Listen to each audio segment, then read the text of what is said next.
Welcome back to Studio 5. A new baby brings a lot of love, but for the new parents, it can bring big change.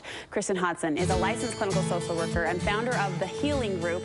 She's identified 5 things couples can do to stay connected after baby. So this post-baby drift, is it real? How common is it for couples to feel disconnected when a new baby comes into the family? Oh, it's very real. I mean, I hear a lot of spouses say, I feel like I've just been voted off the island. Uh-oh. Like I'm somewhere out there, because they're just not sure. They've been this unit, and then to all of a sudden have a new little person that has lots of needs, they're not really sure how to make that transition.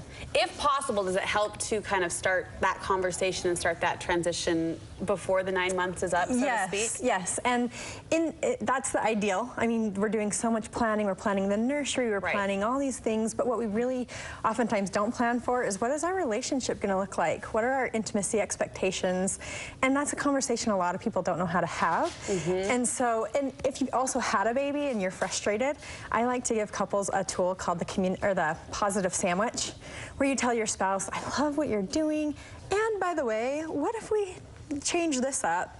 And you're doing great over here. So you kind of positive, put in what you would like to change with another positive. The positive sandwich. Yes. I like that. You mentioned the conversation, though, can be tricky to have beyond the positive sandwich. You're going to help us kickstart that conversation today. You say it starts with a very essential form, and that's communication. You've got to communicate clearly and effectively. You do. And like I say, this is something that people don't really even need to start, but I say just start somewhere. Just by saying, we're willing to talk about this. It may be a conversation you're having for 9 months. It might be something you're having the whole time you're having babies and children, or that baby. It's not just one conversation. It's continuing, it's opening up the dialogue, saying, we're going to probably have to keep revisiting this because babies are changing constantly. So will your relationship. And knowing from the female side, emotions and hormones run very high during these 9 months, even for the months after. We've talked about that. Yes. Is there a better time to have this conversation, a better time to open up this communication than others? That's a great question. Yeah, that's a great question.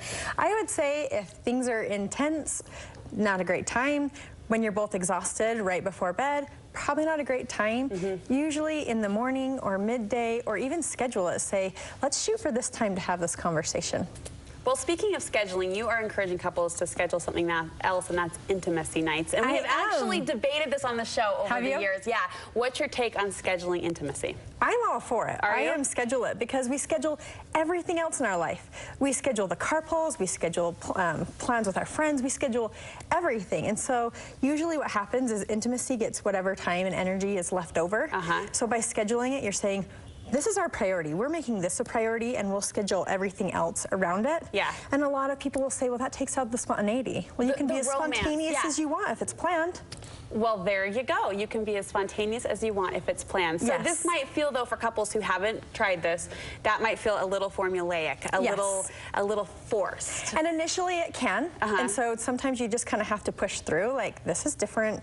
We like the idea that this is spontaneous. I mean, the movies like this tell us that it just happens and it's romantic. But really, when you have a new baby, that's pretty tricky. Yeah. And so just even having the night, even if it's just, this is our night, and if that has to get rotated, that's fine. It's just putting it down so you know it's priority. Like you said, we schedule everything else, so why not, I guess. Next on your list is simmer. What do you mean by that? So what I mean is, especially for a new mom and new parents, there's so many things happening throughout the day that by the time you get to the night, energy is just drained. So it takes time to make a good stew. If you want to make a good stew, you don't start 10 minutes before.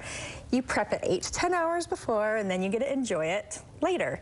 So throughout the day, I tell people, like, start cultivating kind of that intimate energy. Find some music that you like. Eat chocolate slowly, kind of indulge in things, get some smells, and kind of build up this energy throughout the day, and then transfer it to your relationship. Like if that's your intimacy night, transfer that great energy there. Even if it's just you're having a fantastic cuddling session, you've got this great energy between you. And the build-up, especially for moms, I imagine, who are pouring so much energy into, not to exclude dad's role at all, but they're pouring so much energy into this one thing to spread it out and channel it in different directions is probably really helpful. Yes. And simmering's not something you can do every day. You can't simmer every day, but you can have your day where you're like, I'm going to simmer today, and I'm going to start kind of thinking about our intimate relationship. And a lot of times when we talk about intimacy, the word foreplay comes into the conversation. You're actually changing that to chore play. I wish I could claim this term to be mine, but it's not. It comes from a great guy named Ian Kerner, but he talks about if husbands will invest into chore play, one of the biggest things that happens with a new baby is you've got a ton of new house responsibilities. And when you have a partner that's equally contributing and they're initiating unloading the dishwasher, they're initiating vacuuming, that can do wonders for a wife who's like, that is fantastic. I'm feeling it now, right? When he pulls out the vacuum. Yes, and really for desire to happen, a woman needs to be in a relaxed state. And so to know that these things are done, the dishes are done in the sink, she can relax and be like, oh, I don't have to worry about that. I don't have to be thinking about that for tomorrow morning because it's done. Right. This will just have to be a conversation now people play for their husbands, right? Online. Yeah, exactly. I know. Because that particular point kind of skews a little bit male. Yes. Your final point, though, is just to touch, even outside of intimacy nights. Yeah. Touch as much as you can. Yeah, I say touch, touch, and touch some more. It sounds kind of like a cheer, but really, oftentimes we reserve touch. We think it's just happening in the bedroom, but we really neglect the non-sexual touch throughout the day, where we're just doing a really, like a 30-second hug, or we're giving a kiss and we're rubbing the back of the neck or the head. That non-sexual touch goes such a long way for a relationship. An interesting observation, we sit down to talk about keeping connected after baby is born. 3 of your 5 tips revolved around intimacy and touch. Yes. Is that the biggest problem couples have, do you think, when the baby comes, is that side of their relationship is neglected? I think so. I think a lot of people are like, I don't have time for touch, and there's a baby can be so demanding in and of itself, the physical needs, that oftentimes a woman is like, I don't want that part of our relationship right now. I can't. And so by pulling in these other ways, it can keep a connection while honoring the fact that they're in new baby mode. Yeah.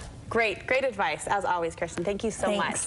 We will remind you that Kristin is a therapist and owner of the Healing Group, a place women go for counseling, support, and hope. If you want more information, visit thehealinggroup.com.